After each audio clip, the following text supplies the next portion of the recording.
Good morning, all you beautiful people. What a spectacular morning, right?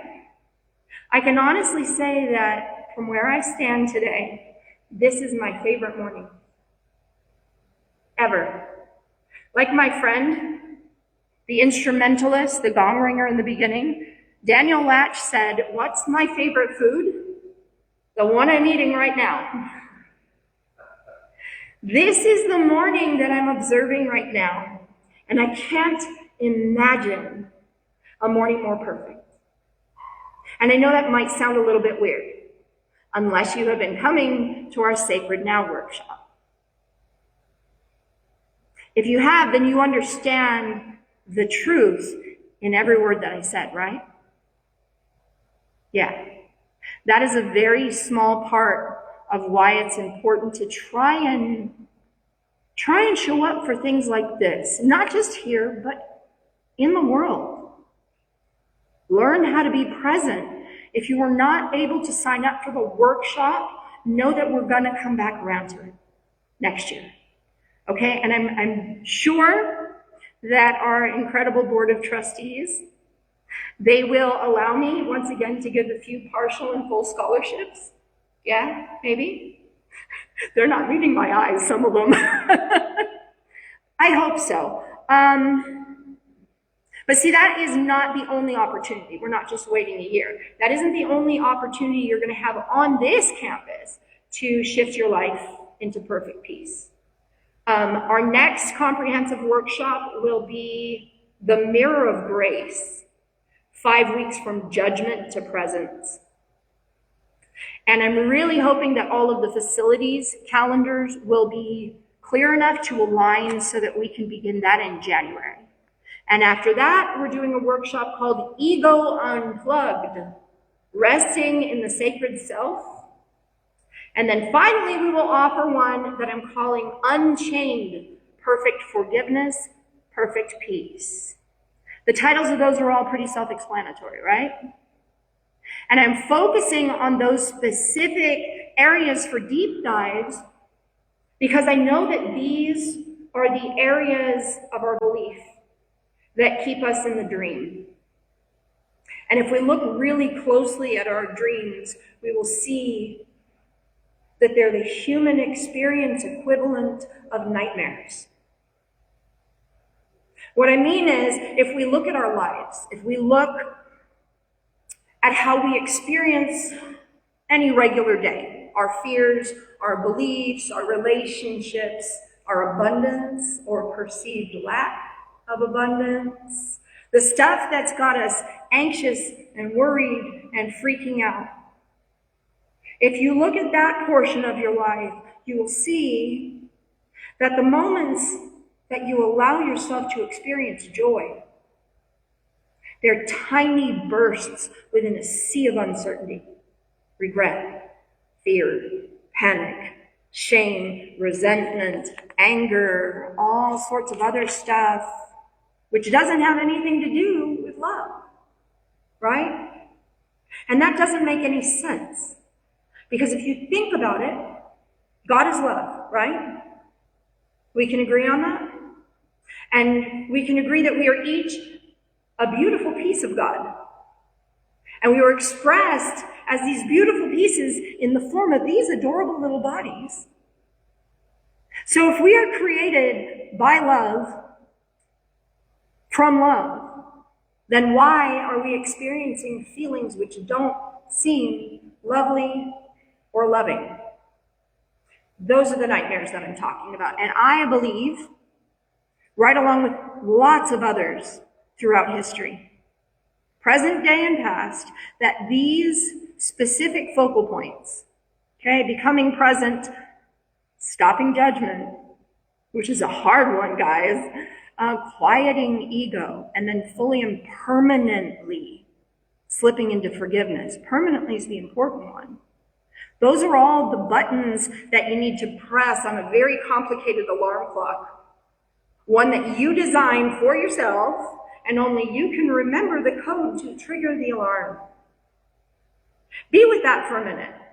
Okay, imagine that you have a digital alarm clock. but it's got all of these little buttons all over it, okay? And none of the buttons have labels because you've been hanging out with me. But there are lots and lots and lots of these unlabeled buttons, and you lost the instruction manual that you wrote for it. So here you are snoring and you're tossing and you're turning and you're fretting and you're late for living because you can't make the alarm go off. These workshops and others like it in the world, they're how you rediscover that instruction manual. Remembering what the buttons are and why you put them there and then disengaging them. That's all you need to wake up from the nightmare into this perfect morning now. So keep your eyes and ears open for the next workshops. If you miss one, it's an awfully long wait till next year. And it'll be a little bit different each time. By design, right? So you may miss the exercise that you heard other people raving about. Now, on to business. Last Sunday, we finished the last of 5 talks on truth and faith. And that followed, I have all the frogs in the swamp. Once again, excuse me a moment.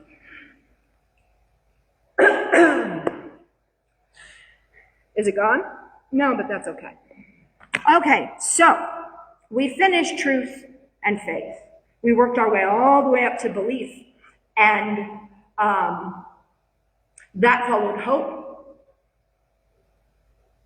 And hope followed 5 talks on trust. And this week, we begin exploring gratitude. And in 5 weeks, we move into a really, really important destination point, and that is surrender. If you missed any of that progression, from trust to hope to truth and faith and now into gratitude, go on to our YouTube, okay? It's a Santa Anita Church channel, and listen, again, you can speed it up. You can make me talk really quickly, and it's really entertaining, but you'll get the points. Yes, you will have to spend more time with me yammering. Okay, I get that. But if you pay attention to the message in the yammering, you will see that they are not just words to fill time within the service. They're powerful and they're made just for you. Yeah, I'm supposed to stand up here and I'm supposed to say things that keep you inspired. And it's what every church or spiritual center, regardless of faith, it's what they expect of their spiritual representative, right? But I don't see my purpose within this job as making you feel inspired necessarily. Making sure that you leave here all warm and fuzzy. Yes, I do want you to feel those ways. Absolutely. But I see my job here differently. The way I see it, if I am truly being a minister, not acting like some pious, holy person, but actually walking the walk of the ministers who came before there was such a title, my job is to help you shift into an experience of grace. And that isn't always warm or fuzzy. It often involves feeling really big things, hence the tissues on all the pews. And sometimes there are tears, and sometimes there's anger, and sometimes bewilderment, sometimes a whole lot of things at once. But I spend my time up here trying to convey ideas that you can use to make shifts in your own life in profound ways. I can't change it, only you can. So go online, catch up, listen to the talks, and you will find something in every one that you can apply for your life. Because being able to fully surrender in 10 weeks, to relax into that place of being, where all is always well, and nobody can ever shake that from your experience, that's where it's at. right? That's the goal. And 10 weeks is not very long from now. Catch up. But see, after we've paved the way for it, after we have laid the foundation, what we see is that gratitude is the only way to engage it. It is the only way to build that perfect life experience. And so we begin. Remember what I said when I first got up here? Dan's favorite food? It's whatever he's eating now. Gratitude begins when we decide that what is good. Right now. In all the right nows. We've been taught and we've been conditioned to inventory and to pay attention to what's lacking. And to find a way to fill that perceived lack. But the problem is, when you're perpetually looking at how little you have in any area of your life, you're ensuring that there will always be not enough somewhere in your life. Somewhere in your experience. But when you stop looking at what's scarce, what's running thin, what's not going according to plan, she says with the microphone. When you stop looking at those and you start looking at what is, suddenly you realize that nothing is lacking. Nothing. For example, you may have heard me mention something about a workshop, right? Nobody heard about that? Okay. So I said something about a workshop. So yesterday, because everybody in that room had the courage and the trust to speak their truth, it was filled with these really, really powerful experiences for everyone there. And I didn't want to deny any one of those courageous people who stepped into vulnerability. Let's be clear. They stepped into vulnerability. I didn't want to deny them their moment of transformation, so we ran very late. We started late, we ended late, and by the time everything was put away, thank you, all of you who helped, it was about 4 o'clock when I got on the freeway. And I started heading home so that I could start working on today's talk, because again, what do? I don't plan. I know where I'm headed, but I don't know the path until right before I step foot on it. So I'm on the freeway, and the freeway isn't moving the way most of us would like it to. The freeway was not doing what its name implies, right? It really wasn't. It was stop and go, and there was a lot of go, but the go was really gradual. And I was really kind of on a high from watching everybody shift and change and grow, and I got to witness that, and that's really huge to see. So let me ask you this. What do most of us do in traffic? Who puts on music and rocks out? Right? Who grumbles and talks loudly and or animatedly to or about the other drivers on the road? Who, believe it or not, cannot hear you.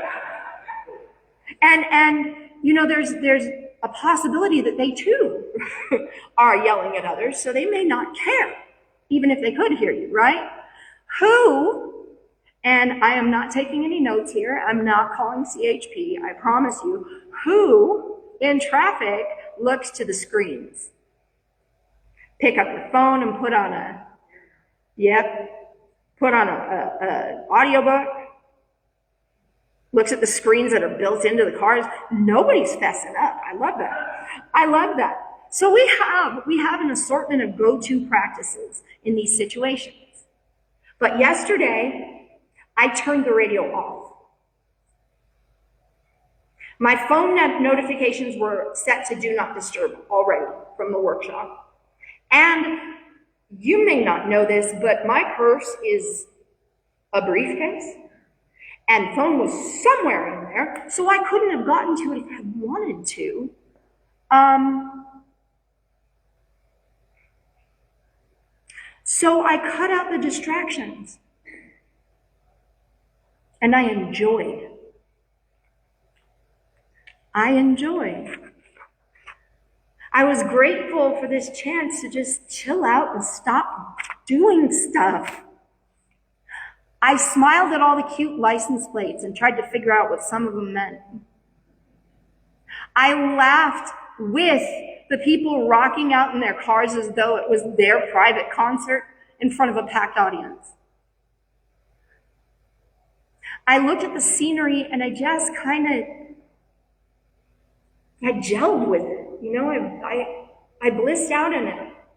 And at one point, it was right after, the section of the 210, right after the 605 merges there? Okay, I remember still in that state of connection, kind of looking around and thinking, wow, what an awesome day. What a totally awesome day. People cleared wreckage. And that's neat. And as I turned my head slightly left, I saw movement. And I looked. And there was this bird. There was this bird flying, and I thought it was a seagull. And it kept getting bigger. The closer it got bigger. And I thought, no, that is not a seagull. That is a big seagull. And since I wasn't moving much, I really got to see that it was a huge egret. It was so gorgeous. It flew right over the top of my car, not the roof, but the level of the carpool signs?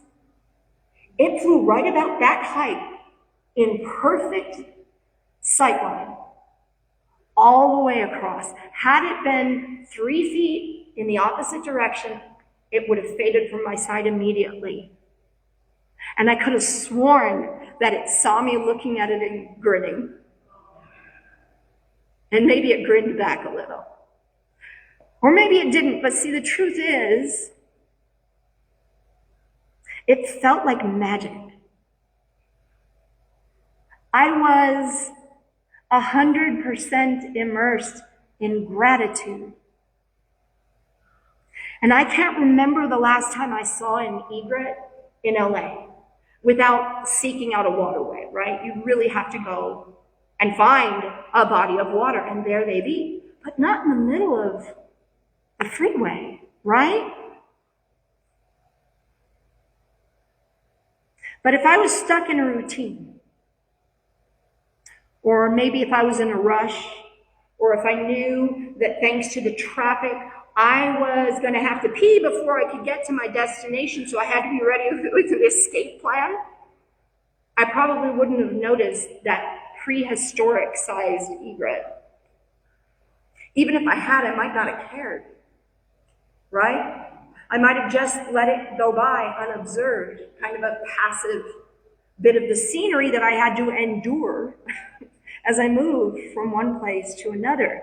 You remember that nightmare I talked about? That's it. That place of taking for granted. That place of passive experience where planning and thinking happen and being is rarely ever there. And yeah, that feels normal these days. It's how most of us function. And it's why we stress out and worry and rush and judge, because we're not here. We're not here watching birds and laughing at license plate, grateful for the moment, awake and aware. And I have just said way too many eyes. And I see that. So let's shift into neutral. Okay, I imagine that you might be thinking, okay, Gina, that's really nice that you had a great day, and so you're smiling at license plates and bird watching on the freeway, but what about when life really throws something at you? And that's a fair question. Let me tell you a couple of stories that I think make the point crystal clear. So picture this. There's a woman, and we're going to call her Elena. She's driving home after a long, exhausting day at work, and she's hungry, and she's tired, and all she wants is to get back home to her family and rest her feet. And halfway down a dark stretch of road, boom, boom, boom, boom, it's a flat tire. So she pulls over, and she's furious. She mutters about how this kind of thing always happens to her. She didn't have bad luck. She wouldn't have any luck at all.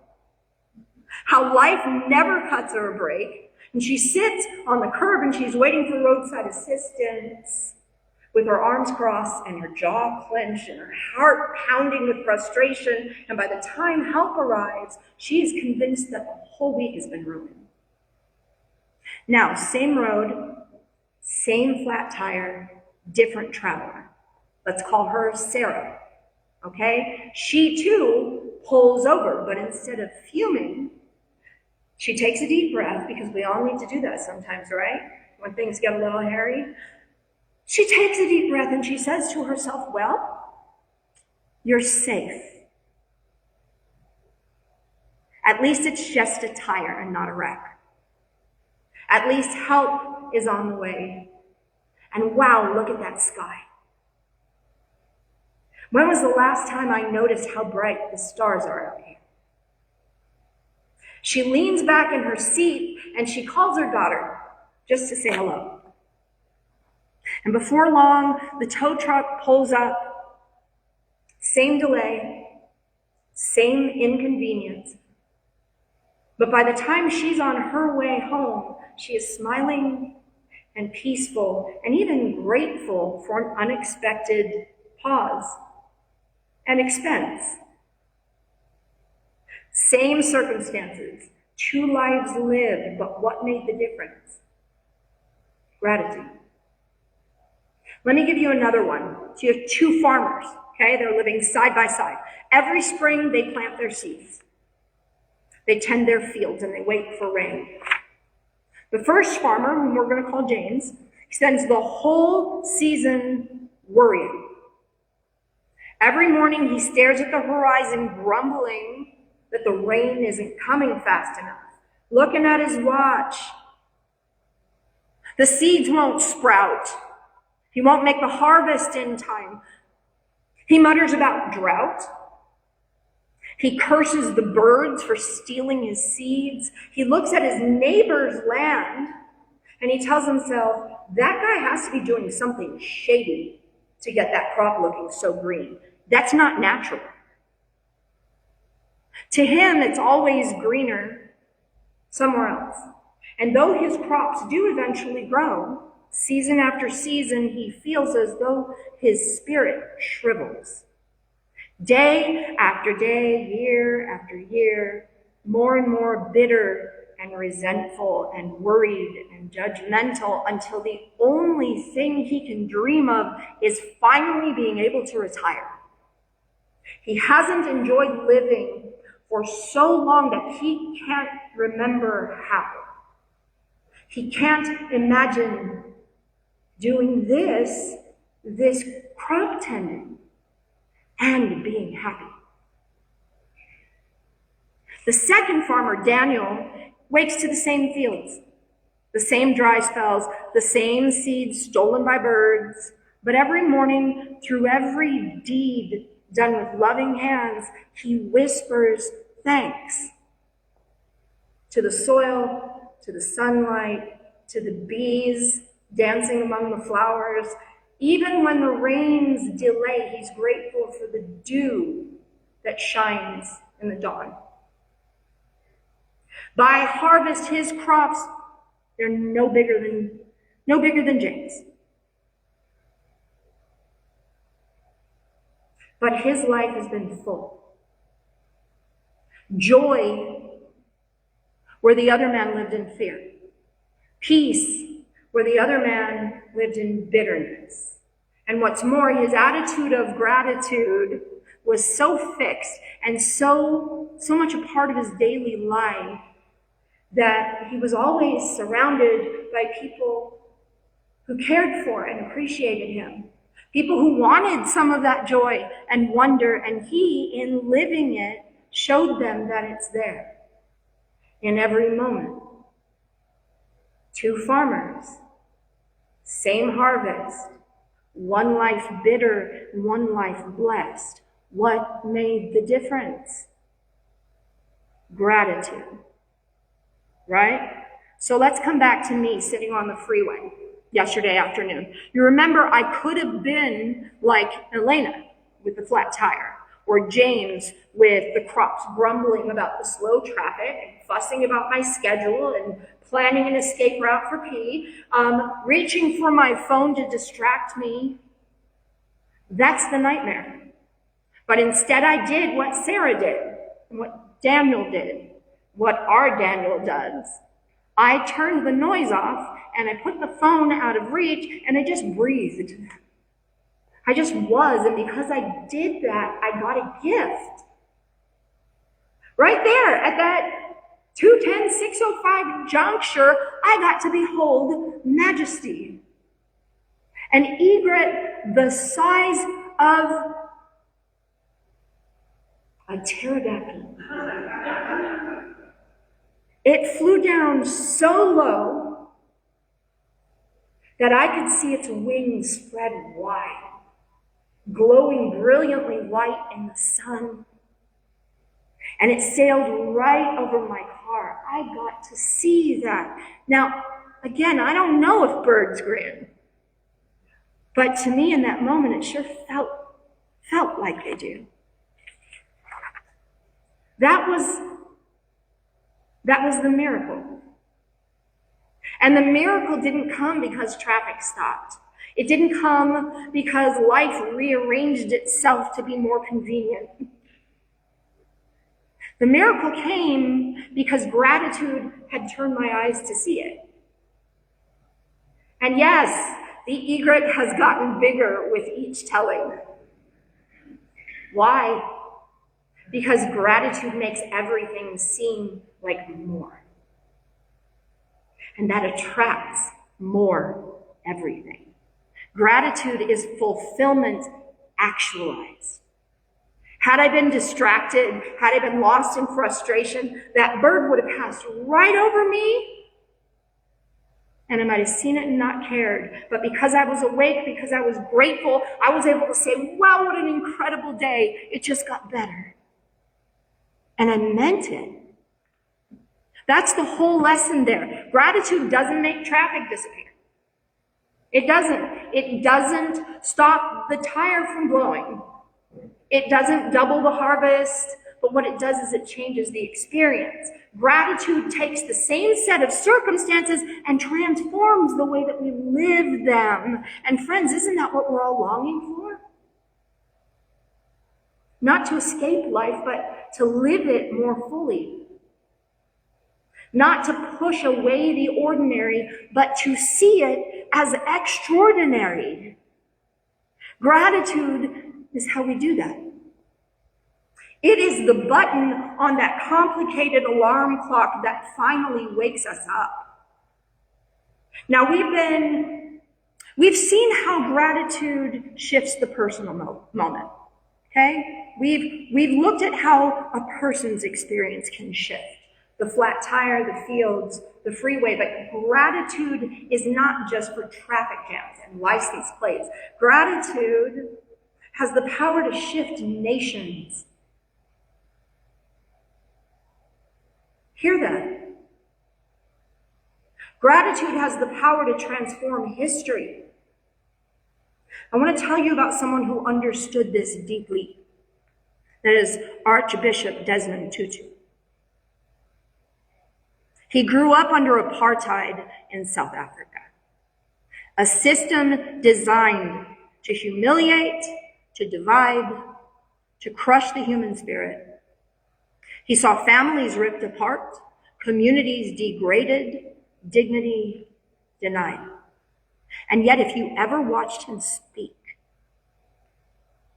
if you ever looked at him while he was speaking, you would see the twinkle in his eye. You would hear the laugh that would bubble up from deep in his belly. He called gratitude the recognition of God's abundance in the middle of scarcity. Isn't that huge?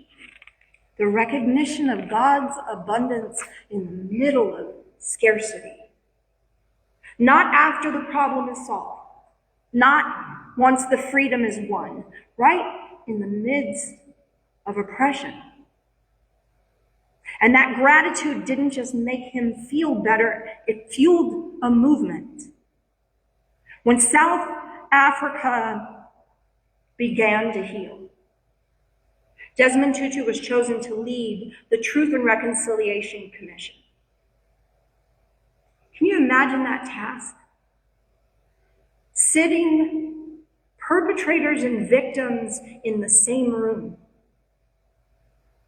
Inviting people to confess their crimes and inviting others to hear the truth of what has been done to them. By every worldly measure, that should have ended in rage,